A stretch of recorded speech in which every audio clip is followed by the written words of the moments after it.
Hello my dear lovely student, welcome back to my channel Sarvan lecturer. ये video class 10 Hindi 2024 board exam के लिए है। जो स्टूडेंट 2024 बोर्ड एग्जाम में सभी स्टूडेंट पेपर देने वाले हैं तो इस वीडियो को लास्ट तक देखना, ठीक है। क्लास 10 हिंदी में आपका आज 12 मार्क्स बिल्कुल पक्का हो जाएगा, यानी कि 12 नंबर आज आप लोगों का पक्का होने वाला है, क्योंकि इस वीडियो में हम लोग महत्वपूर्ण गद्यांश और पद्यांश देखने वाले हैं। जो हमारा हिंदी है उसमें जितने भी मोस्ट इंपोर्टेंट गद्यांश हैं और जितने भी मोस्ट इंपोर्टेंट पद्यांश हैं उसको समझने वाले हैं, और ऐसे गद्यांश पद्यांश देखेंगे जो बोर्ड पेपर में 100% आएगा। क्योंकि मैं आप लोगों को बता दूं कि आप लोगों को मैंने बहुत सारे गद्यांश पद्यांश पढ़ाए भी हैं, तो आज का ये जो है सबसे ज्यादा स्पेशल वीडियो है, ठीक है। सबसे ज्यादा स्पेशल है। अगर आपने ये वीडियो देख लिया तो 12 मार्क्स आज मैं आप लोगों का क्लियर करा ही दूंगा, ठीक है। तो वीडियो को लाइक, चैनल को सब्सक्राइब जरूर कर लेना और वीडियो को शेयर जरूर करना। अपने एक फ्रेंड्स के साथ वीडियो को शेयर कर देना ताकि उन्हें भी हेल्प मिल सके बोर्ड एग्जाम में अच्छे मार्क्स स्कोर करने का। तो ये हमारा एक गद्यांश है जो कि बहुत ही ज्यादा इंपॉर्टेंट है। देखो, अब अश्वारोही पास आया। जो अश्वारोही, जो अश्व को यानी कि घोड़े पर था, वो पास आया। ममता ने रुक रुक कर कहा। जो ममता है उसने रुक रुक कर कहा, मैं नहीं जानती कि वह शहंशाह था या साधारण मुगल, ठीक है। उसको नहीं पता था कि वो एक शहंशाह था या फिर एक साधारण व्यक्ति। वो मुगल पर एक दिन इसी झोपड़ी के नीचे वह रहा। तो ममता ने कहा कि मतलब मुझे नहीं पता कि वो एक शहंशाह था या फिर एक मुगल था, लेकिन एक दिन वो इसी झोपड़ी के नीचे रहा। जो ममता की झोपड़ी थी उसी के। मैंने सुना था कि वह मेरा घर बनवाने की आज्ञा दे चुका है। मतलब उसने सुना कि वो मेरी घर बनवाने की आज्ञा दे चुका है और मैं आजीवन अपनी झोपड़ी के खोदे जाने के डर से भयभीत रही। मतलब उसने परमिशन दिया कि इनका घर बनवा दो, बड़ा सा महल, इस झोपड़ी में ना रहे, क्योंकि वो एक राजा था, एक शहंशाह था और उसके पास बहुत पैसे थे, ठीक है। तो भयभीत रही। भगवान ने सुन लिया और मैं इसे छोड़ जाती हूँ। तुम इनका मकान बनवाओ या महल, मैं अपने चिर विश्राम पर गृह में जाती हूँ। मतलब वो जो थी उनका जो है बहुत ही मतलब एक मरने की अवस्था थी, तो वो यही कह रही हैं आप इसका महल बनवाओ या मकान, मैं तो अपने चिर विश्राम गृह में जाती हूं, ठीक है। तो ये आपका एक वेरी इंपॉर्टेंट गद्यांश है, ठीक है। ये बहुत ही ज्यादा इंपॉर्टेंट है बोर्ड एग्जाम के लिए, तो आपको तैयार ही कर लेना है, ठीक है। क्योंकि 6 मार्क्स आपको फिक्स करना है तो आपको अच्छे से पढ़ना भी पड़ेगा। तो ये गद्यांश तैयार कर लेना। अब इससे रिलेटेड 3 क्वेश्चन रहेंगे, हर एक क्वेश्चन 2-2 मार्क्स का रहेगा, ठीक है। पहला, प्रस्तुत गद्यांश का संदर्भ लिखो। प्रस्तुत जो गद्यांश है, जो ये ऊपर दिया गया गद्यांश है, इसका संदर्भ लिखो। संदर्भ का मतलब है पाठ का नाम लिखना है माय डियर स्टूडेंट, पाठ का नाम, और इसका जो लेखक है उसका नाम, लेखक का नाम। ये 2 चीज आपको लिखना है, पाठ का नाम, लेखक का नाम। आपका संदर्भ हो जाएगा, ठीक है। रेखांकित अंश की व्याख्या कीजिए। जो यहां से यहां तक रेखांकित अंश है, देखो यहां बड़ा रेखांकित अंश है, यहां से लास्ट तक, तो रेखांकित अंश की व्याख्या भी करनी है। ममता आजीवन भयभीत क्यों रही? ममता जो है वो आजीवन भयभीत क्यों रही? तो ये भी आपका 2 मार्क्स का हो जाएगा। मतलब 2 + 2 + 2 यानी कि 6 मार्क्स का हो जाएगा ये, ठीक है। तो ये आपका 6 मार्क्स क्लियर करने के लिए, देखो बोर्ड एग्जाम के पेपर में ये 6 मार्क्स का आता ही है, सभी को पता है। आप पेपर देख सकते हो, मैंने वीडियो बना दिया है कि आपका पेपर कैसा आएगा, तो वो आप लोग देख लेना, ठीक है। तो हम लोग सबसे पहले संदर्भ लिखेंगे, लेकिन इससे पहले ये आपको पता होना चाहिए किस चैप्टर से लिया गया है, इसका लेखक कौन है। तो इसमें डायरेक्टली भैया ममता लिखा हुआ है, डायरेक्टली ममता, तो ये समझ जाना है ममता लिखा हुआ है तो ममता पाठ से लिया गया है। और इसके जो लेखक हैं वो हैं जयशंकर प्रसाद जी। कौन है? जयशंकर प्रसाद जी, ठीक है। तो यहाँ आप लोग संदर्भ सबसे पहले लिखो। संदर्भ लिखने का एक तरीका भी होता है, ऐसा भी लिख सकते हो, डायरेक्टली पाठ का नाम डाल के लेखक का नाम डाल के लिख सकते हो, उसमें कोई भी प्रॉब्लम नहीं है। बट अगर एक तरीके से लिखोगे तो आपको नंबर फुल मिलने का चांस होता है। संदर्भ हेडिंग डाल देना, फिर आपको लिखना है जो प्रस्तुत गद्यांश है, जो आपका गद्यांश दिया हुआ है, प्रस्तुत गद्यांश, ठीक है। प्रस्तुत गद्यांश हमारी पाठ्य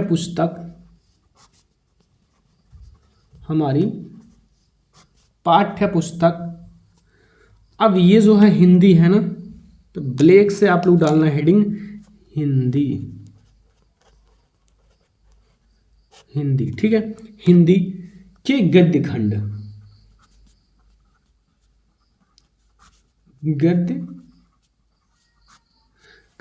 ठीक है, में संकलित, गद्य खंड में ये संकलित है ना, में संकलित।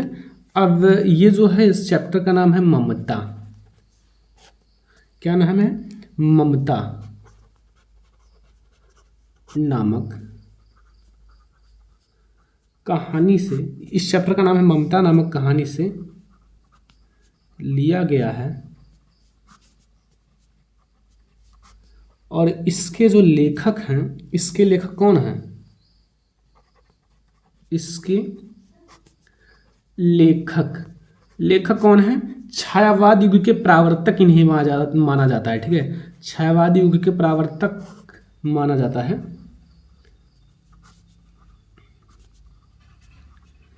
जयशंकर प्रसाद जी, प्रावर्तक जो हैं श्री जयशंकर प्रसाद जी हैं।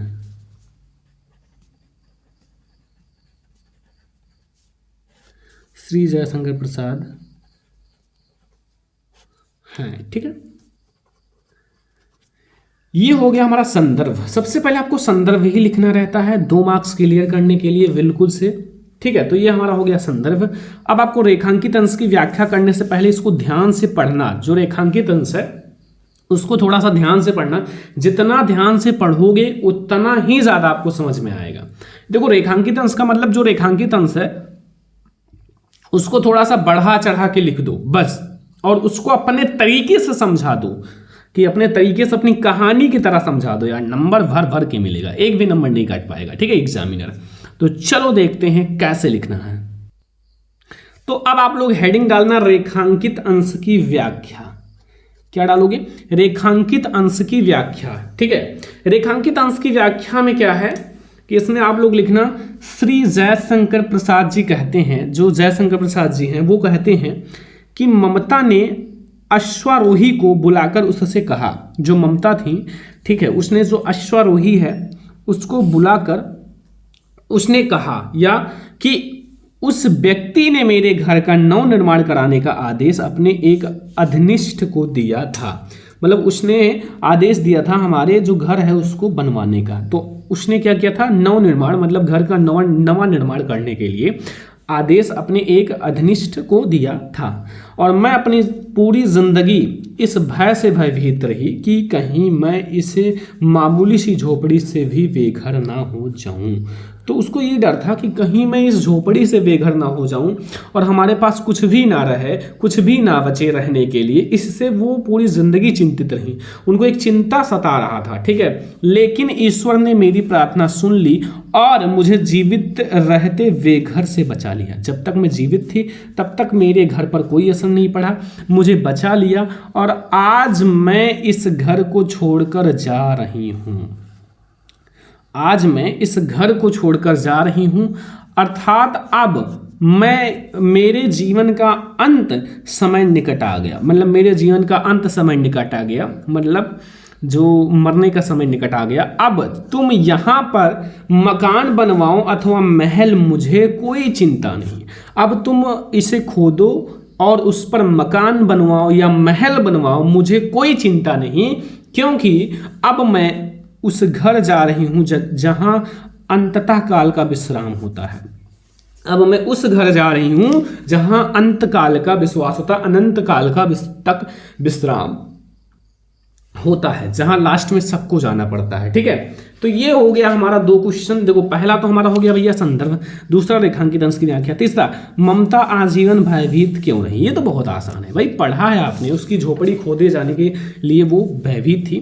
तो ममता नहीं चाहती थी कि मुगल शहंशाह के पैर उनकी स्वाभिमानी झोपड़ी में पड़े। और वह उससे किसी प्रकार की सहायता दे। वह अपने निवास स्थल को लेकर भयभीत रही। वो अपने निवास स्थल जो झोपड़ी है उसे ना खोदे जाने, अगर खोदा जाए तो उसी के लिए भयभीत थी। ठीक है, तो ये हमारा एक मोस्ट इंपोर्टेंट गद्यांश। देखो मैं आपको डेली 1 या 2 दिन में एक गद्यांश एक पद्यांश सॉल्व कराता रहता हूँ, तो इसलिए मैं कहता हूँ कि आप लोग अभी भी चैनल को सब्सक्राइब करके पूरा अच्छे से पूरे दिन, पूरे 1 से 2 महीने के लिए जुड़ जाओ। 1 से 2 गद्यांश अगर मैं हफ्ते में 2 दिन सॉल्व कराऊंगा तो आपका 2 गद्यांश एक हफ्ते में और 2 पद्यांश हो जाएगा। अभी मैंने 2 दिन पहले ही एक मोस्ट इंपोर्टेंट गद्यांश पद्यांश सॉल्व कराया, जो कि कुसंग का ज्वर बहुत भयानक होता है इस टाइप का, जो कि मित्रता पाठ से था। ठीक है, तो आज मैंने एक मोस्ट इंपोर्टेंट गद्यांश सॉल्व करा दिया। ऐसे ही हम लोग 1 महीने में इतने सारे गद्यांश पद्यांश देख लेंगे कि आपका पूरा कंप्लीट ही हो जाएगा। तो ये हमारा बहुत ही ज़्यादा इंपॉर्टेंट माय डियर स्टूडेंट गद्यांश है। तो आई होप कि आपको ये गद्यांश बहुत ही अच्छे से समझ में आ गया होगा। ठीक है, और आप लोग इसको तैयार भी कर लोगे। तो अगला हम लोग देखते हैं एक पद्यांश जो बोर्ड एग्जाम के लिए बहुत ही ज़्यादा इंपॉर्टेंट है। तो अगला जो है वो हमारा एक वेरी इंपॉर्टेंट पद्यांश है। एक गद्यांश हम लोगों ने देख लिया, आपको 3 क्वेश्चंस भी समझा दिया। ठीक है, अब एक पद्यांश भी देख लेते हैं जो बोर्ड एग्जाम के लिए वेरी इंपॉर्टेंट है, और आपको पूरा क्वेश्चंस भी समझा देंगे ताकि आप लोगों का हर एक क्वेश्चन कंप्लीट रहे। ठीक है, लिखा हुआ है, बढ़त बढ़त संपत्ति सलीलु मनुष्य रोज बढ़ी जाए, और घटत घटत सुफिर ना घटे वर समूल कहलाए। ठीक है, ये हमारा एक मोस्ट इंपॉर्टेंट पद्यांश है, आपके बुक में है, और ये बहुत ही ज़्यादा इंपॉर्टेंट पद्यांश है। ठीक है, तो सबसे पहले आपसे 3 क्वेश्चन पूछेगा। पहला, प्रस्तुत पद्यांश का सबसे पहले आपको संदर्भ लिखना है, व्याख्या करना है, ये 2 मार्क्स आपको देगा। दूसरा क्वेश्चन है, कमल का उदाहरण देकर कवि ने क्या स्पष्ट किया है, 2 मार्क्स। और संपत्ति सलील में कौन सा अलंकार है, 2 मार्क्स। ठीक है, तो ये हमारे 2 यानी कि 6 मार्क्स क्लियर हो जाएंगे अगर ये आप लोग कंप्लीट करोगे तो, और ये हमारे बोर्ड एग्जाम के लिए बहुत ज़्यादा इंपॉर्टेंट है। तो ये जो है वो बिहारी जी की एक पाठ है आप में, वो कौन सा है कि भक्ति नीति, लेकिन भक्ति का जो शीर्षक है वो अलग है और नीति का शीर्षक अलग है। तो भक्ति में अलग है आपके पद्यांश और नीति में अलग है। तो ये नीति शीर्षक से है, किससे है, नीति शीर्षक से। तो भक्ति में आप लोग भक्ति शीर्षक लिखना, ठीक है, और नीति में आप लोग नीति शीर्षक लिखना, ये ध्यान रखना, ये पॉइंट आप लोग याद रखना, या फिर आप डायरेक्टली भक्ति नीति लिख सकते हो। ठीक है, तो ये आपका 3 क्वेश्चन रहेगा। संपत्ति सलील में कौन सा अलंकार है, ये तो सबको पता है, 7 2 बार आया है तो पता ही होगा। ठीक है, तो ये हमारा हो गया 3 क्वेश्चन, और ये आपको समझ में आया। सबसे पहले जो हम लोग समझेंगे वो समझेंगे संदर्भ। ठीक है, रेफरेंस यानी कि संदर्भ। तो संदर्भ लिखने के लिए सबसे पहले किस चैप्टर से है, बिहारी लाल जी इसके रचनाकार है, रचयिता है, और ये जो है ये नीति शीर्षक से है। तो ये एक दोहा है, तो लिखना प्रस्तुत दोहा कविवर बिहारी, कविवर, और ये जो है बिहारी लाल जी हैं इसके, कविवर बिहारी लाल, ठीक है, द्वारा रचित। इनकी एक बहुत ही प्रसिद्ध रचना है बिहारी सतसई। क्या है, बिहारी सतसई। ठीक है, बिहारी सतसई से हमारी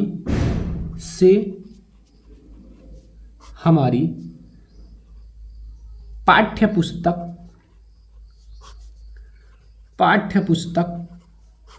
ठीक है, जो ब्लैक से लिख रहा हूं उसको ब्लैक से लिखना।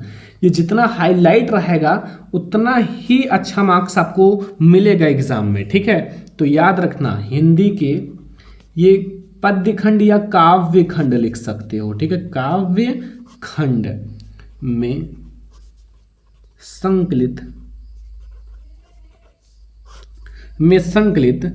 नीति, क्या है ये, नीति शीर्षक से। मैंने बताया कि भक्ति अलग है, नीति अलग है, शीर्षक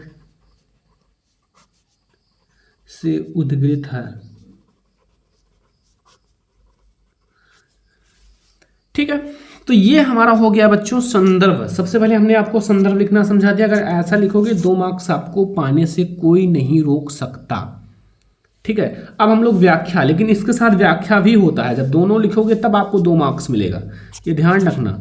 तो देखो, बढ़त बढ़त संपत्ति सलीलु मन सरोज बढ़ जाए, घटत घटत सूना फिर घटे वरु समूल कहलाए। ये तो बहुत आसान सा है। देखो, कवि का कहना है या कवि का कथन है कि धन रूपी जल, धन की तुलना जल से की गई है, ठीक है। बढ़ जाने के साथ साथ मन रूपी कमल, कमल की तुलना मन से की गई है।